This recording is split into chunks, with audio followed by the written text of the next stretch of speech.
Lord. ఆది కాండము 21 అధ్యాయము 19 వచనాన్ని చూసుకుందాం. దేవుడు ఆమె కన్నులు తెరిచినందున ఆమె నీళ్ళలో ఊట చూచి వెళ్ళి ఆ తిత్తిని నీళ్లతో నింపి చిన్నవానికి త్రాగనిచ్చెను. దేవునికి స్తోత్రం, మహిమ కలుగును గాక.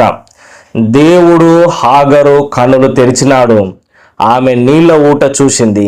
దేవునికి స్తోత్రం, మహిమ కలుగును గాక. ఎప్పుడైతే దేవుడు మన కళ్ళను తెరుస్తాడో మనము మంచి ఆపర్చునిటీస్ని చూడగలము.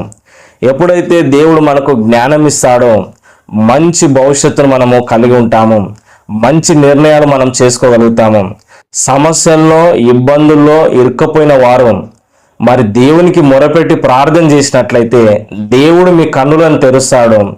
మంచి అవకాశాలను, ఆపర్చునిటీస్ని మీరు చూడగలుగుతారు. కష్టంలో కూడా లాభం చూడగలుగుతారు. నష్టంలో కూడా ఆశీర్వాదాన్ని మీరు చూడగలుగుతారు.